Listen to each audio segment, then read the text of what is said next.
Welcome back to my YouTube channel. तो आज हम जानेंगे लिपिड्स के बारे में। आज का जो हमारा पूरा लेक्चर होने वाला है that is all about the lipids, what are lipids and their classification. उनके डिफरेंट ग्रुप्स के बारे में हम पढ़ेंगे डिटेल में, बिल्कुल बिल्कुल उनके स्ट्रक्चर के बारे में, उनके सारे फंक्शंस के बारे में। ठीक है, तो कंप्लीट लेक्चर जो है वो आप लोगों ने लाजमी सुनना है। अगर आप लोग लिपिड्स के बारे में कंफ्यूज हैं, कोई भी कंफ्यूजन है, तो हर किस्म की कंफ्यूजन आप लोगों की इस लेक्चर के बाद जो है वो दूर हो जाएगी। So welcome back to my YouTube channel. Your teacher is here. Your biology teacher is here. ठीक है, तो फर्स्ट ईयर बायोलॉजी की लेक्चर सीरीज जो है वो हमारी चल रही है। Chapter number 4 biomolecules. उसके अलावा 3 चैप्टर पहले जो है वो हम उसको कवर कर चुके हैं बिल्कुल एंड कंप्लीट हमने उनको कवर किया है। सारे लेक्चर्स आप लोगों को यूट्यूब चैनल से मिल जाएंगे, तो आप लोग काइंडली जाकर जो है वो लेक्चर्स जो है वो ले सकते हैं। तो बहुत ही इंटरेस्टिंग तरीके से आप लोगों को पढ़ाया गया है। So let's start our lecture today. Lipids क्या होते हैं? लिपिड्स के बारे में आप लोगों ने सुना होगा, ठीक है, हमने पढ़ा भी है। लिपिड्स बहुत सारी चीज़ों का एक इम्पोर्टेंट पार्ट होता है। बेसिकली जो हमारी प्लाज्मा मेम्ब्रेन होती है उसका इम्पोर्टेंट पार्ट होता है lipid. What are lipids? Lipids are loosely defined group of non-polar molecules. क्या होते हैं ये? non-polar molecules होते हैं। एंड अगर नॉन पोलर है तो जाहिर सी बात है कि इनसोलेबल इन वाटर होंगे and soluble in organic solvents. ठीक है, तो पानी में सॉल्व नहीं होते हैं ये, किसमें डिजोल्व होते हैं? जो नॉन पोलर होते हैं, नॉन पोलर में डिजोल्व होते हैं, और पोलर में होते हैं। पानी एक पोलर कंपाउंड है, तो इसलिए लिपिड्स उसके अंदर डिजोल्व नहीं हो सकते हैं।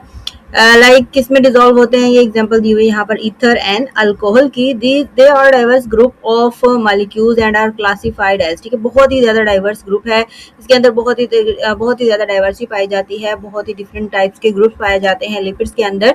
उनके स्ट्रक्चर, उनके फंक्शन जो है वो बिल्कुल अलग होते हैं। सो उनकी क्लासिफिकेशन डिटेल में पढ़ने से पहले हम उनके नाम पढ़ लेते हैं।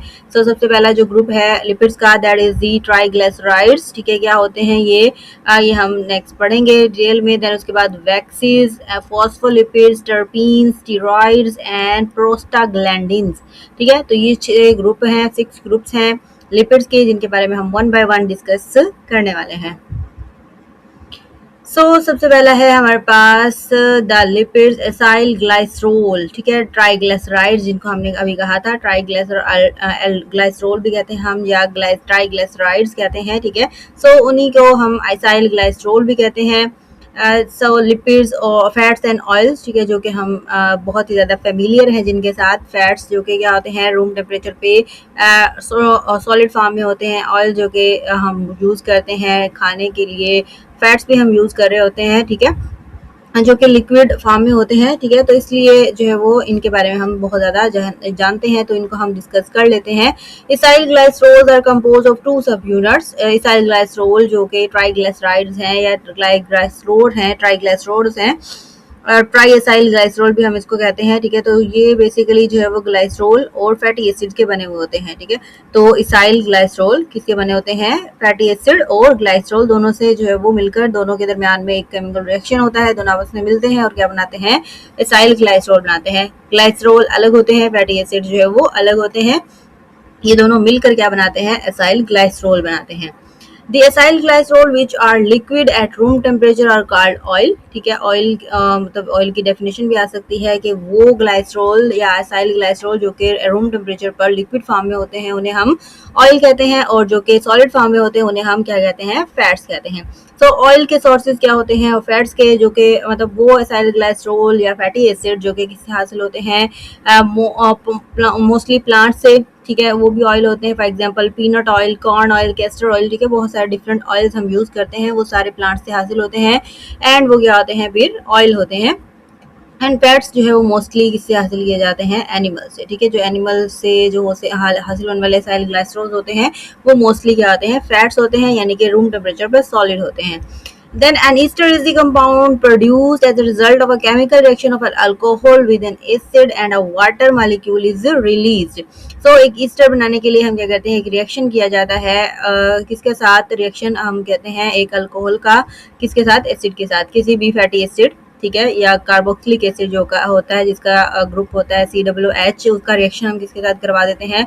अल्कोहल के साथ। तो हमारे पास क्या आ जाता है? एक सिंपल ईस्टर आ जाता है। ठीक है, जिसका फार्मूला क्या होता है RCOOR, ठीक है, एंड उसके नतीजे में क्या बनता है, एक वाटर का मॉलिक्यूल भी बनता है। सो बेसिकली ईस्टर के बारे में हमने क्यों पढ़ा, क्योंकि ये जो हमारे पास असाइल ग्लाइसरोल्स हैं वो बेसिकली क्या होते हैं, एक ईस्टर ही होते हैं, ठीक है, मतलब ईस्टर की ही एक टाइप जो है वो होते हैं, इसीलिए हमने यहाँ पर ईस्टर के बारे में पढ़ा है कि ईस्टर कैसे बनता है।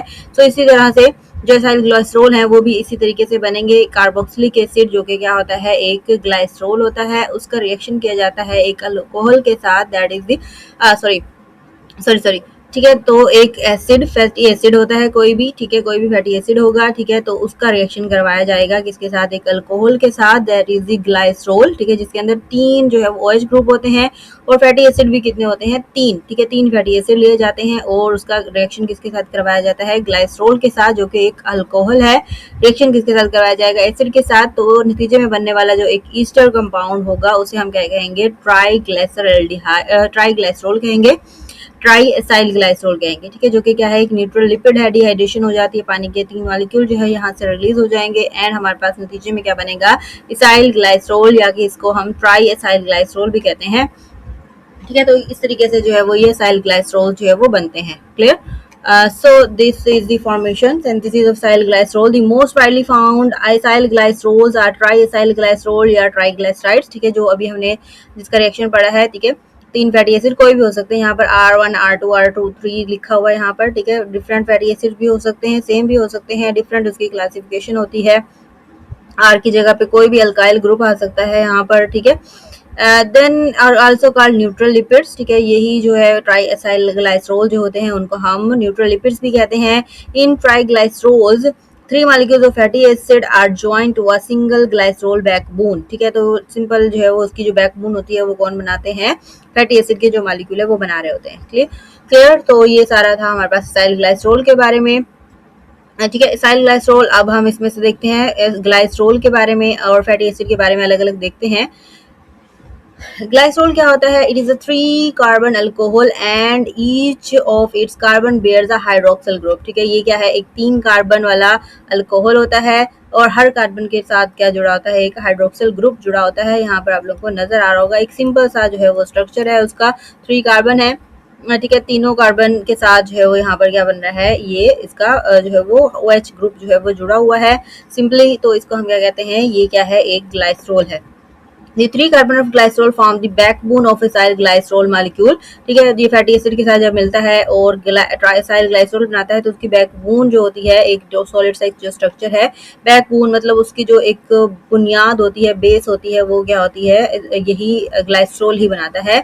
To which 3 fatty acid are attach, ठीक है, जिसके जरिए 3 फैटी एसिड, ये जो 3 अल्कोहल ग्रुप हैं, ठीक है, इनकी जगह पे यहाँ से इसका रिएक्शन होता है, यहाँ पर आके इसके 3 फैटी एसिड जो है ग्रुप है वो जुड़ जाते हैं। देन उसके बाद हम फैटी एसिड्स के बारे में देखते हैं। Different fatty acids, fatty acids की 2 टाइप्स होती हैं, these are the saturated fatty acid and unsaturated fatty acids. So saturated fatty acid और अनसैचुरेटेड फैटी एसिड के बारे में हम पढ़ चुके हैं, तो अब यहाँ पर हम पढ़ेंगे। These are the responsible for all characteristic of acyl glycerol, ठीक है, तो असाइल ग्लाइसरोल, ठीक है, ग्लाइसरोल जो है हमने पढ़ा तो उसका स्ट्रक्चर तो हमेशा सेम ही रहता है, ठीक है, जितने भी लिपिड्स होते हैं, अभी हमने देखा कि ग्लाइसरोल के अंदर कोई भी R ग्रुप नहीं आया, तो इसका मतलब कि इसका जो स्ट्रक्चर है वो कभी भी चेंज नहीं होता है। सिंपली जहाँ पर जो लिपिड्स की क्लासिफिकेशन होती है, जो चेंज आता है वो किसकी वजह से आता है, फैटी एसिड की वजह से आता है, यही जो है वो हर लिपिड के अंदर चेंज होते रहते हैं, ठीक है, R डिफरेंट होंगे तो फैटी एसिड भी क्या हो जाएगा, डिफरेंट हो जाएगा। सो यही जो है वो रिस्पॉन्सिबल होता है for the characteristic of acyl glycerol, क्योंकि ग्लाइसरोल तो सेम है ना सब में, तो वो तो कैरेक्टरिस्टिक को डिसाइड नहीं कर सकता। So fatty acid are long hydrocarbon chain with carbon in even number 4 to 30 ending in a carboxyl group. So जो फैटी एसिड होते हैं वो क्या होते हैं, फैटी एसिड की यहाँ पर तारीफ दी है, एक लॉन्ग चेन है, लॉन्ग हाइड्रोकार्बन चेन होती है, ठीक है, और कार्बन नंबर कितने हो सकते हैं उसके, इवन होंगे, ठीक है, और नंबर नहीं होते बल्कि इवन ही होते हैं, 4 to 30 अप्रोक्सीमेटली हो सकते हैं एंडिंग, और लास्ट में उनके क्या मौजूद होता है, एक कार्बोक्सिल ग्रुप मौजूद होता है, that is the C double bond O single bond OH, ठीक है, तो ये इसका एक फैटी एसिड का तारीफ है। डेफिनेशन है, they vary in length and may be as straight chains in animals और ब्रांच और रिंग चेन इन प्लांट्स। ठीक है, तो ये जो फैटी एसिड हैं वो लेंथ में भी वेरी करते हैं, मतलब डिफरेंट हो सकते हैं एनिमल और प्लांट के अंदर, और ये मे बी ये स्ट्रेट चेन भी हो सकते हैं और ब्रांच चेन या रिंग भी बना सकते हैं। तो अलग हर तरह की पॉसिबिलिटी जो है यहाँ पर मौजूद होती है। लाइक यहाँ पर एग्जांपल दी हुई है, बताया हुआ है स्ट्रेट चेन कैसे होते हैं। बिल्कुल सिंपली हाइड्रोकार्बन एक चेन है, सीधी चेन में जुड़े हुए हैं, लास्ट में CO कार्बोक्सिल ग्रुप आ जाता है। देन उसके बाद ब्रांच में अगर हम देखें तो यहाँ पर जो हर जी जो भी कॉर्नर मौजूद है वहाँ पर एक कार्बन होता है, और हर कार्बन के साथ मजीद अगर ब्रांचेस निकल रही हैं तो वो क्या हो जाएगा, ब्रांच चेन हो जाएगा। देन रिंग स्ट्रक्चर के बारे में हमने पढ़ा है कि रिंग बनाएंगे। ठीक है, कोई भी बेंजीन रिंग हो जा सकती है, पेंटोज रिंग होगी, या कोई और जो है रिंग भी जो है वो मौजूद होगा, लेकिन COOH जो ग्रुप है वो लाजमी यहाँ पर मौजूद होगा। So there are two types. ठीक है, जो फैटी एसिड उनकी दो टाइप्स होती हैं, एक सैचुरेटेड फैटी एसिड होता है और एक अनसैचुरेटेड। सैचुरेटेड फैटी एसिड में कोई भी मतलब जितने भी चाहे कार्बन हो, हाइड्रोजन हो, ठीक है, उनके दरमियान में कभी भी कार्बन के दरमियान में कोई डबल बॉन्ड मौजूद नहीं होता है। ठीक है, मतलब COOH ये तो एक इसका फंक्शनल ग्रुप है ना। ठीक है, इसके अंदर तो डबल बॉन्ड होता है कार्बन और ऑक्सीजन के दरमियान में, लेकिन कार्बन कार्बन के दरमियान में कोई भी डबल या ट्रिपल बॉन्ड जो है वो मौजूद नहीं होता। सारे जो जितने भी बॉन्ड होते हैं वो फुली सैचुरेटेड होते हैं, सारे हाइड्रोजन के साथ जो है वो बॉन्ड बनाए हुए होते हैं। ठीक है, तो इसको हम क्या कहते हैं, ये क्या होते हैं, सैचुरेटेड फैटी एसिड होते हैं। All internal carbon atom possess hydrogen side group, सब सारे कार्बन के साथ क्या जुड़ा हुआ है, हाइड्रोजन जुड़ा हुआ है। Make straight chain and have a high melting point. ठीक है, बहुत ही ज्यादा इनका मेल्टिंग पॉइंट होता है। एंड दूसरा जो कि ये रूम टेम्परेचर पे क्या आते हैं, सॉलिड फॉर्म में मौजूद होते हैं। एग्जाम्पल यहाँ पर इसकी दी हुई है स्टीयरिक एसिड। ठीक है, फैटी एसिड की एग्जांपल है स्टीयरिक एसिड, जिसके अंदर कितने कार्बन होते हैं, 5, 6, 7, 8, 9, 10, 11, 12, तकरीबन 12 है। ठीक है, 12 कार्बन। ठीक है, 12 कार्बन एक फैटी एसिड है जिसके साथ सारे H जुड़े हुए हैं, लास्ट में COOH ग्रुप जुड़ा हुआ है, तो ये स्टीयरिक एसिड है। ठीक है, ये क्या होता है, रूम टेम्परेचर पे सॉलिड फॉर्म में होता है। दूसरा अनसैचुरेटेड। ठीक है, अनसैचुरेटेड क्या होंगे, ऐसा फैटी एसिड जिसके अंदर डबल बॉन्ड तकरीबन मौजूद होता है, मे बी ट्रिपल भी हो। ठीक है, तो यहाँ पर एग्जांपल दी हुई यहाँ पर ओलिक एसिड की। ठीक है, सिर्फ सिंगल एक जो है वो दो कार्बन के दरमियान डबल बॉन्ड होता है, बाकी सारा स्ट्रक्चर जो है वो सेम ही है, सिंगल बॉन्ड है। They have double bonds maximum 6। ठीक है, मैक्सिमम कितने डबल बॉन्ड हो सकते हैं, 6 हो सकते हैं, इससे ज्यादा नहीं हो सकते। Between one or more pairs of carbon atom, the double bond replace some of the hydrogen atom। ठीक है, तो यहाँ से डबल बॉन्ड जब बनता है तो यहाँ से हाइड्रोजन कुछ जो है वो कम हो जाते हैं। ठीक है, ये हमने केमिस्ट्री में आप लोगों ने पढ़ा होगा। ठीक है, बॉन्ड ब्रेकेज और बॉन्ड फॉर्मेशन वाला प्रोसेस। ठीक है, so the hydrogen bond replace some of the hydrogen atom, therefore contain fewer than the maximum number of hydrogen atoms। ठीक है, तो सैचुरेटेड की निस्बत जो अनसैचुरेटेड फैटी एसिड होते हैं, इनमें हाइड्रोजन की जो उनका जो नंबर होता है वो कम होता है कंपैरेटिवली। ठीक है, क्योंकि हमें पता है कि हाइड्रोजन यहाँ से रिमूव होंगे तो ही यहाँ पर डबल बॉन्ड आ सकता है। मतलब कार्बन नंबर दोनों में सेम है, यहाँ पर देख सकते हैं आप। ठीक है, दोनों में कार्बन नंबर तो सेम ही है, लेकिन फिर भी जो है वो इनका जो नाम है, उनकी जो केमिकल नेचर है वो चेंज हो गई है। From bent chain and have a low melting point. ठीक है, इसकी वजह से, इस डबल बॉन्ड की वजह से इसका जो स्ट्रक्चर है वो स्ट्रेट चेन नहीं रहता, बल्कि थोड़ा सा बेंड हो जाता है। होता वो स्ट्रेट में ही है, ब्रांचेस नहीं बनती हैं, लेकिन जो है वो क्या होता है, बेंड हो जाता है थोड़ा सा, इस डबल बॉन्ड की वजह से थोड़ा सा प्रेशर आ जाता है यहाँ पर। सो इसका मेल्टिंग पॉइंट क्या होता है, लो होता है, और ये रूम टेम्परेचर पे क्या होते हैं, लिक्विड फॉर्म में होते हैं। Solubility of fatty acid in organic and their melting point increase with increasing number of carbon atoms in their chains। So ये एक सिंपल सा रूल है, जो इसकी सोलिबिलिटी होती है फैटी एसिड की किसी भी ऑर्गेनिक सॉल्वेंट के अंदर, तो वो डिक्रीज जो है कार्बन नंबर के साथ साथ जैसे जैसे कार्बन के नंबर बढ़ते रहते हैं, उनकी सोलिबिलिटी भी इंक्रीज होती रहती है, और उनके मेल्टिंग और बॉइलिंग पॉइंट्स भी इंक्रीज होते रहते हैं। देन उसके बाद असाइल ग्लाइसरोल्स के थोड़े से यूजेस यहाँ पर आए हुए हैं। Acyl glycerols are efficient energy storage molecules, it is due to higher number of CH bond. इसके अंदर बहुत ज्यादा CH बॉन्ड्स होते हैं, तो इसलिए जो है वो हाईली एनर्जी स्टोरेज मॉलिक्यूल्स होते हैं। ठीक है, ओवरऑल जितने भी लिपिड्स होते हैं वो कार्बोहाइड्रेट्स की निस्बत ज्यादा एनर्जी जो है वो स्टोर कर सकते हैं, सिर्फ इसी वजह से क्योंकि इनके अंदर CH बॉन्ड जो है वो बहुत ज्यादा मौजूद होते हैं।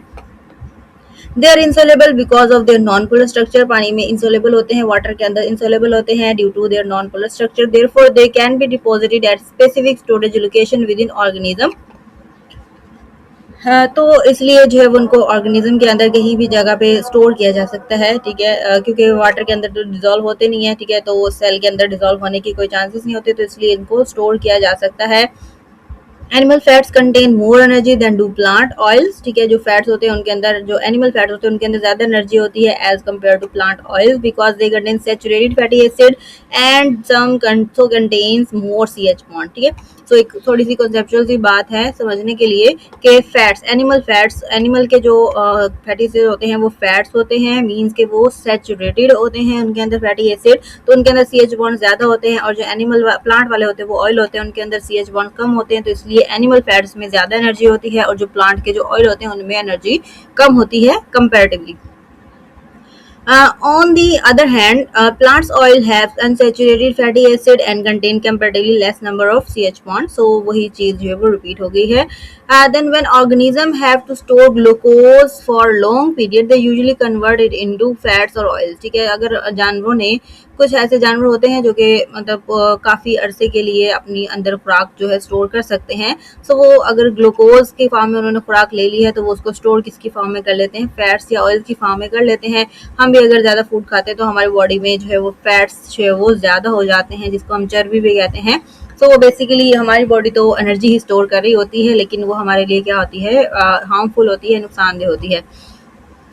सो यहाँ पर थोड़ा सा कंपैरिजन बता दिया एनिमल फैट्स और प्लांट ऑयल में, ठीक है, क्या होते हैं, इनके अंदर सेचुरेटेड फैटी एसिड ज़्यादा होते हैं और सी एच बॉन्ड ज़्यादा होंगे तो एनर्जी भी क्या होगी, ज़्यादा होगी। और इसमें अनसेचुरेटेड फैटी एसिड ज़्यादा होते हैं, सी एच बॉन्ड कम होते हैं, तो एनर्जी क्या हो जाएगी, कम हो जाएगी। If a fatty acid had one double bond, it is called mono unsaturated, ठीक है, कुछ ऐसे। तो मतलब डबल बॉन्ड की प्रेजेंट की बेस पे इनकी टाइप बताई हुई है फैटी एसिड की। अगर उनके अंदर एक डबल बॉन्ड होगा तो उसे हम क्या कहेंगे, मोनो अनसेचुरेटेड।